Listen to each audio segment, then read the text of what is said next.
don't need a high-end designer or a lot of money to get a luxe look. Be your own interior designer. This is Affordable Interior Design, the podcast. Here's your host, Betsy Helmuth. I'm always sad when the summer winds down, but this year, that sadness is eclipsed by a joy because I needed back to school in a way I didn't know I needed. In other words, desperately.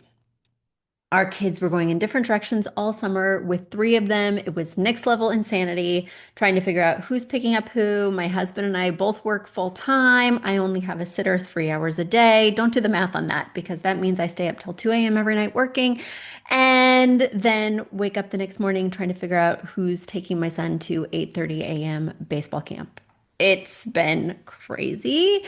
And then we ended the summer with my 12-year-old daughter going to sleepaway camp for 2 weeks, which you'd think would be a lot easier. And in many ways, it was easier, but it was really hard to be without her. And it was also interesting to readapt to family dynamics without her.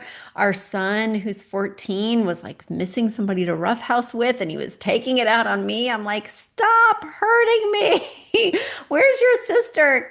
So you can punch her instead. Don't worry, she punches back. But just the balance in our house has been so out of whack that I am desperate to get it back. And I'll be telling you later in the program how summer for me truly went out with a fizzle, if you will. So let's just get into school year. Fall, you're coming anyway. I might as well resign myself. It's in the 70s now, which just feels too cold for the beach. I literally went to the beach 3 times this whole summer. Ugh.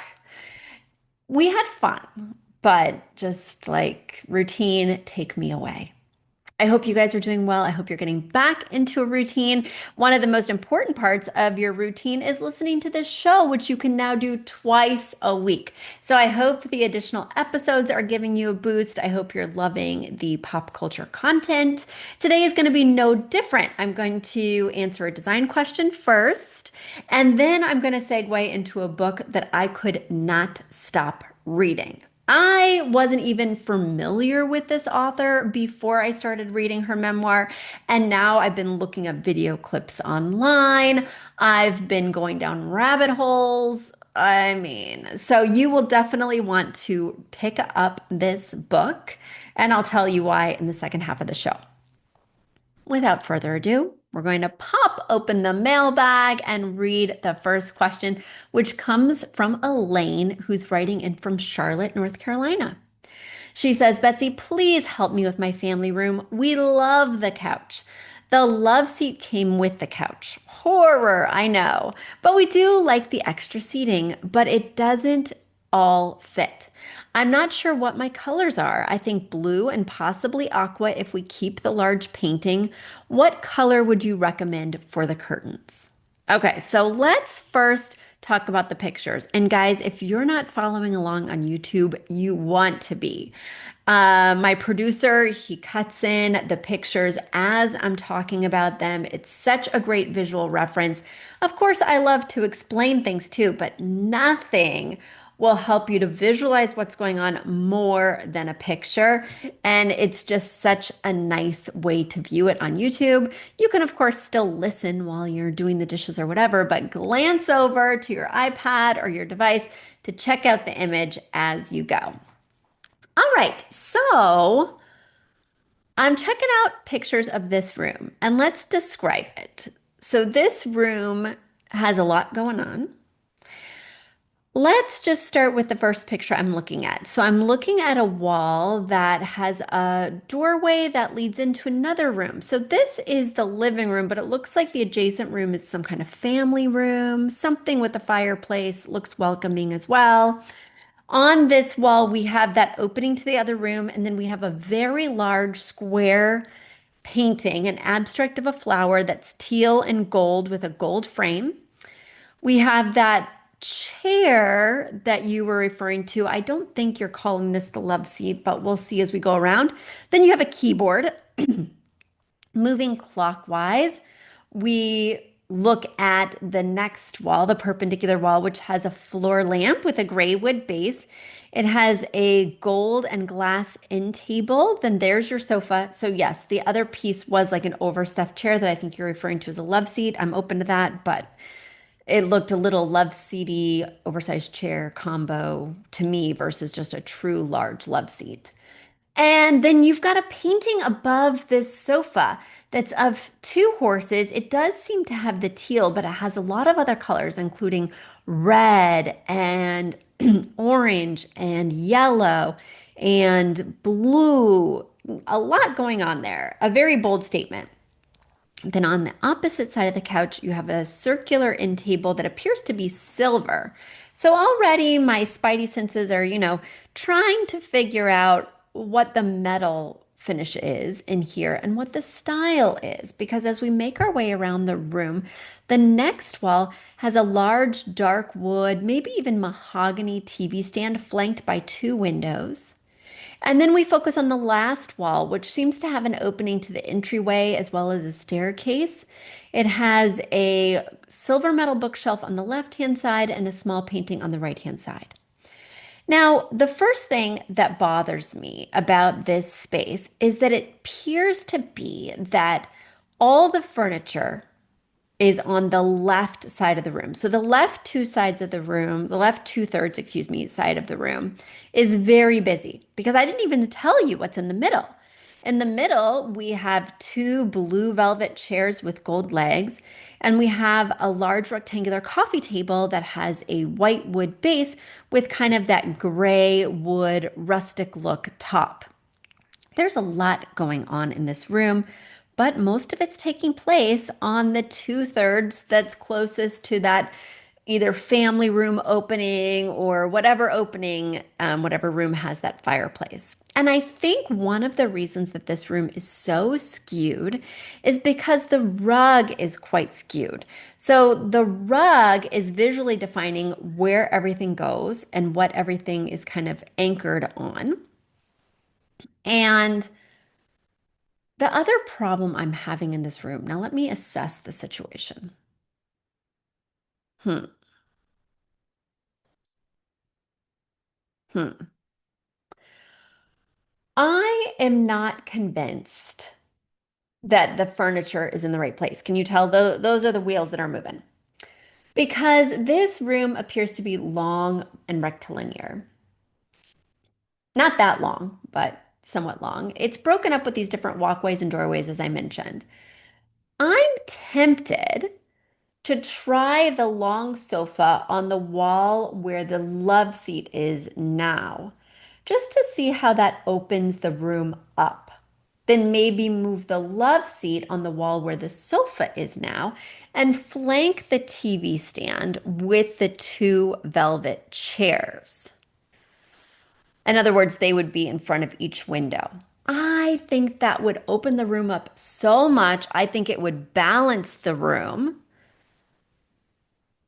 Now, you might run into trouble with that bookcase, but I don't even love the style of the bookcase with the style of the rest of the furniture. Now, I know your questions were about the colors and the curtains, but I hope you're hearing, I hope you're recognizing by the fact that I'm ignoring those questions completely that we've got bigger fish to fry here, Elaine. And this floor plan is whack. I really want you to correct the issues with this floor plan before you think about curtains. And so let's move those pieces as I discussed. And let me just tell you, most of those pieces that I described are somewhat transitional. You could even be called contemporary in style. I think transitional is a better fit because the love seat and the sofa have flared arms. The coffee table has turned legs and more of a rustic vibe.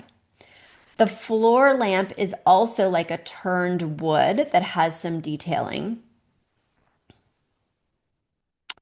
And then both end tables, well, certainly the silver one that has sort of the curving metalwork is again making me think transitional vibes. Now, the other pieces like the TV stand, like the gold in table, which has a lot of straight lines, and like the artwork, both pieces being somewhat abstract, is leaning me in a more contemporary way. But what I'm also seeing here that we need to solve at the same time as the floor plan, or ideally before you start shopping, before the floor plan even, is what is the two-word phrase? And I must say, I have no idea looking at this imagery. I think the style word is vague, and I think that the feeling word is vague. I know, Elaine, you've gotten much more than you bargained for, and maybe not in a good way. But there is no cohesive color palette which needs to be derived from one inspiration piece. I could see that being the horses because they have tons of different colors, and certainly the teal from the flower piece does resonate with the teal that's in the horse piece.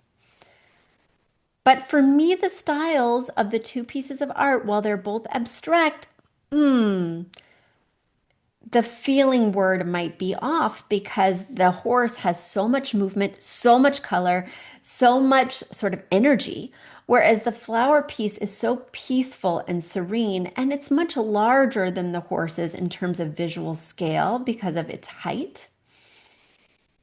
Hmm. And then none of the pillows go with either piece of art. The planter that's kind of got the Asian imagery and motif and lots of different colors does not seem to go. It's a mishmash in here. I think the love seat and the sofa aren't necessarily bad in here. And I like them with the armchairs. All of that could be transitional or contemporary. I also think that the flower painting kind of vibes, as does the gold end table. For me, the floor lamp and the coffee table just read different space. And then kind of the mahogany wood right next to the gray wash wood of the coffee table is not making sense to me, even though the mahogany or dark wood ties in so nicely with the legs of the sofa and the love seat. In other words, get rid of the silver end table, get rid of the coffee table, get rid of the floor lamp, and we're on our way to a more cohesive vision. Move the horses to another room.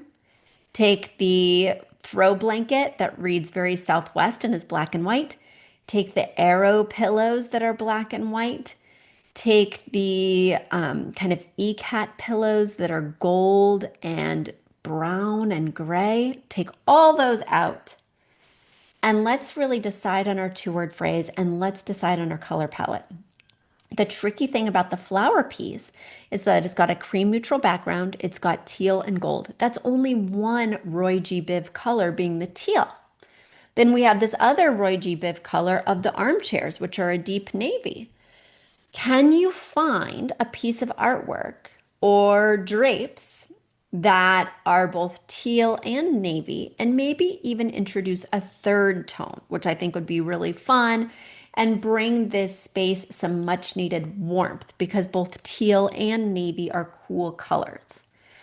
All right, Elaine, that's a lot more than you bargained for, but I do think it's worth doing the hard work of rearranging this furniture and getting that starting place of the two-word phrase in the inspiration picture set in stone so that you have a place to bounce off of. And then say the inspiration piece turns out to be the art, which will be much easier to do than finding drapes that are both navy and teal. Because the chairs are navy and in front of the windows, I think the drape should be a version of teal. And the reason I say a version is because there's several different shades of teal in this artwork. There's like a really dark shade, there are some lighter shades, and I would keep the space light and bright by maybe doing a teal open weave linen so that the drapes are translucent. We can see through them. They don't necessarily feel heavy, kind of like the velvet on the chairs feels a little heavy, which is appropriate there. But I think having that lighter weight on the windows will help to bring in an airier element. In other words, Elaine, you have so much to do.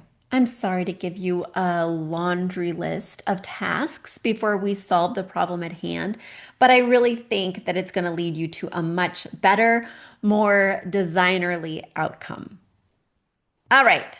Now let's get to the book I could not put down. And if you guys are frequent listeners, you know I don't actually read these books. I do audiobooks because I'm always on the move. I'm always taking my toddler to the playground, picking my kids up from a sporting event, going to Trader Joe's where I just got their hazelnut chocolate crepes. Do not miss those. Anyway, I happen to listen to Alison Stoner's semi well adjusted despite literally everything book driving to DC. So I drove to DC with my 14-year-old son and my baby to take a client out there. My baby was napping, my son was in the room with her, and they were at a hotel, 5-minute walk from my client's apartment. While I quickly took the client, came back, we woke up and we went to the White House and all sorts of fun things. Well, after that, we drove to Maryland and I continued to listen to the podcast. We went to Ocean City. We went for an amazing beach vacation. We'd been excited about it the entire summer. My son is the only person in our family besides me who likes the beach. So we were just pumped. The baby's never really been on the beach ever since she's been sort of a toddler who's mobile. So I was excited for us all to have beachy experiences. And instead, Hurricane Irene blew in, and we got not 1 minute on the beach. No, not 1 minute. It was so sad. And we sat in our hotel the whole time, and we looked at the pool, and we looked at the ocean, and we looked at the trees that were practically blowing down all around us. And we went to Walmart for fun. It was horrible. All that is to say, I had lots of time driving in the car to listen to Alison Stoner's memoir, and I could not stop listening. I was looking for reasons to go to Walmart. Now, mind you, this is not a listen that's good for kids. So if you have kids listening right now, send them somewhere else. There were a lot of dark themes. And so I made sure both my baby and my son were sleeping when I chose to listen. And luckily, they both sleep in the car like almost the whole way, which is fantastic because Alison Stoner, if you don't know, and I didn't know her because I'm Gen X, and I think we missed as Gen Xers sort of her prime time. I think she was more of a millennial watch on Disney, but she was not on my radar when I was growing up. I did not watch the shows that she was on, like Camp Rock. She did Phineas and Ferb. Again, all of those were like millennial shows, and I think I missed that boat. But I love a celebrity memoir. I love a tell-all, and this does not disappoint. And I watched, even though, again, I didn't watch Demi Lovato growing up, I watched her documentary about being a child star. I've read I'm Glad My Mother's Dead, which was all about being a child star by another millennial focused entertainer who was on iCarly, whose name is escaping me, Jeanette McCready, because I also loved her podcast until she took it off the air. But another great read. And this one reminded me a lot of Jeanette McCready's in that there was a lot of exposure of the industry, but also toxic mother and daughter relationships. And what I really loved about this one as compared to Jeanette's is that there was a lot of name dropping, a lot. She did not hold back. Either did Jeanette McCready, by the way, but she mainly focused on the familial relationship, whereas Alyson bopped in and out of her experiences with her alcoholic mother, who was both her manager and mom to an entire family and had remarried and had a stepfather who was both verbally and physically abusive to not only the mom, but also the kids. So then the mom moved with Alyson when she realized that Alyson was kind of going to be a breakout star.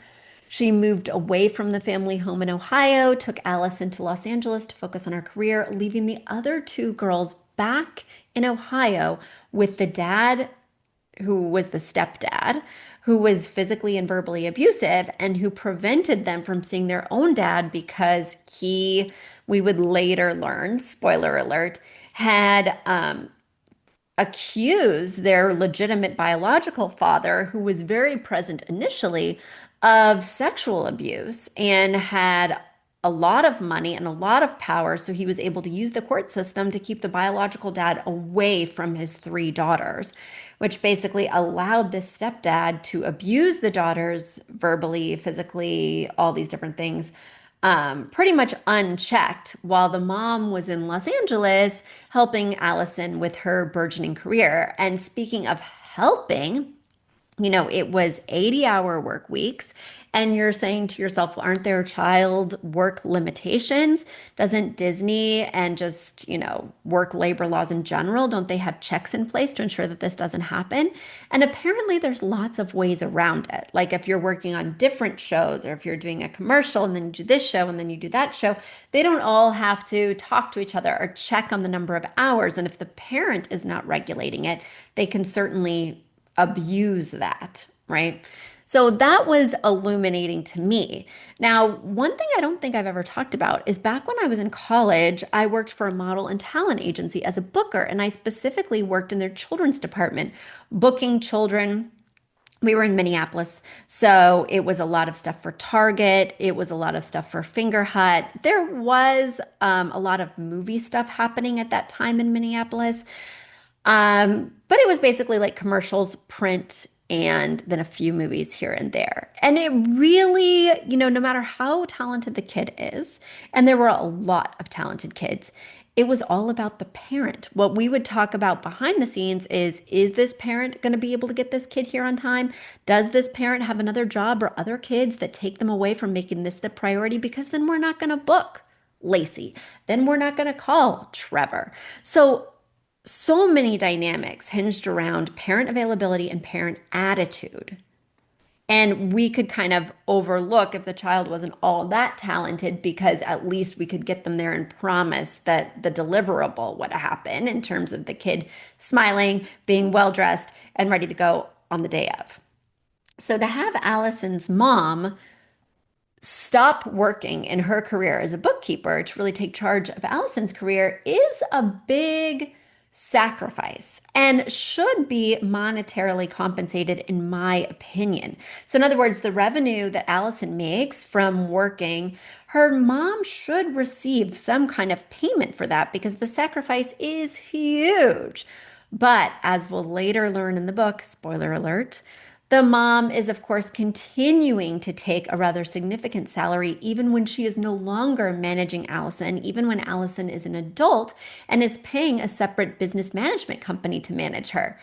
Things get very murky. Her mom, I can't believe her mom is still alive and she's calling her out on all these things. And one big miss, I think, for me in the book is when she realized that not only her mom was continuing to take salary when she was no longer technically earning it, and when she was looking back at all of her old financials and recognizing that there were a lot of issues that had been going on for many years that her mom knew about, which had essentially drained her bank account to zero after earning millions as a child star. We never hear about a confrontation with the mom. We never hear, even though we hear about confrontations with bio dad, we hear what ultimately happens with stepdad. He winds up in jail. But we never hear, after hearing all these sort of complaints and valid issues that she's having with her mom, we never see that come to a head. We never get a resolution. And I really thought that that was a big miss in the book. I mean, you're going to air all this dirty laundry. Is it because you never had that confrontation? Is it because you don't feel comfortable talking to your mom about this stuff, but you feel comfortable writing it in a book? Even telling us that would be enough for me to go, okay, I get it. But just to not say anything after all of this is revealed felt troubling, like where are they now kind of thing with the relationship with her mom. So not only are we hearing about all this stuff, but of course, and I just can't imagine that this isn't rampant throughout the entire entertainment industry, eating disorders. So executives were talking, other people were talking. Alyson was starting to read comments on the internet about the shows and about her weight. And of course, she became obsessed with weight. She was kind of a workaholic who loved to be a perfectionist. And this led to a snowball effect of her becoming a really intense anorexic. But when she told the studio, hey, I'm having this trouble, when it was obvious that she was getting so thin so quickly, um, they basically said she wasn't anorexic enough to leave the shows and seek treatment without being fired. So that was very interesting. And it was really compelling to hear her grapple with going into rehab and what that looked like and what that cost her, both financially, but also in opportunities.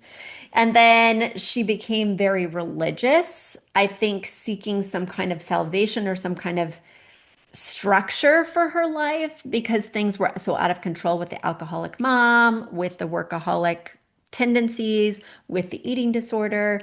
So while she's becoming this devout religious person, she realizes that she is gay. And being gay is something that is, of course, frowned upon in very religious communities for the most part. And certainly the religion she has been a part of is not accepting of that. And so now she finds herself having to kind of seek a different type of salvation or structure because she's being rejected by her safe space, rejected by the people that she's come to know as family and the church that has really saved her in her time of need is now completely rejecting who she is. So while she's figuring all that out, as if that weren't enough, she was always very into fitness, too much so during her disordered eating phases. Well, now she is really into fitness and also into like new age health. And she kind of becomes enamored with that and really immersed in that world. And there is a guru in that world who wants to kind of partner with her and use her platform to promote his supplements and his ideas in terms of this holistic nutrition. Well, she goes to have a meeting with him and he winds up raping her. I mean, this book is just punch after punch, and you wonder how this poor girl keeps getting back up and making something of herself and managing these different traumas and moving forward in a positive way. And I cannot look at child stars the same way. I mean, after I finished this book, I immediately found a couple of other tell-alls in terms of documentaries. Let me find them really quickly. The Hollywood Complex, Showbiz Kids, Camp Hollywood. None of them were fantastic, but I was just so interested in the topic. And my daughter, who is 12, is very into theater. She has got this newfound love of theater. She did this big play and she had a solo in our town. There was this opportunity to sing at this dance festival, and she raised her hand with only 3 days to prepare and was like, I will sing a brand new song I've never sung before. What? She did fantastically. There is this temptation because she is begging me to be in movies. She's begging me to do things. And I know how the business works, not only from being a booker at the model and talent agency, but also I was in theater myself. And while I didn't do anything as a child per se, besides community theater, I, the industry is toxic. And getting rejected that much is toxic. Getting negative messages about your body, your looks, your performance is something that children should not be expected to take in. It's even hard for adults to take in that volume of rejection. You know, they were saying on Showbiz Kids that 95% of the auditions you go on, you're not going to get. That is a lot of hustle for the 5%. So it just made me rethink child stardom completely. And yes, I mean, we need children and teens in movies and in TV shows so that we can see ourselves depicted and tell certain types of stories, but at what cost? And what kind of guardrails need to be put in place as protections? Because these people are preyed upon and they completely lose their childhoods, even in a less intense situation. And that's what I was kind of seeing on these documentaries. You don't want to miss them. If you're at all interested in the subject, this book is an amazing place to start. Believe it or not, I revealed a lot during this discussion. There is so much more. So go get Alison Stoner's book. I highly recommend the audiobook because she was very entertaining to listen to. Wow-y, wow-y. All right. I'm excited to be back with you next week. We have another question. We have another pop culture binge. I did binge all of Love is Blind UK edition on Netflix, and I have thoughts, so many thoughts. So until next week, everybody, bye. A big thank you to our amazing producer, Katherine Heller, to Aton and the MVCR House Band, and to Affordable Interior Design, the sponsor of this podcast and the premier place to get an amazing look on a budget. Check out affordableinteriordesign.com. If you guys love the show, the very best way to support us is by spreading the word. Tell your friends or write us an awesome review on iTunes. So until next week, guys, thanks so much for joining us, and I'll talk to you soon. Bye.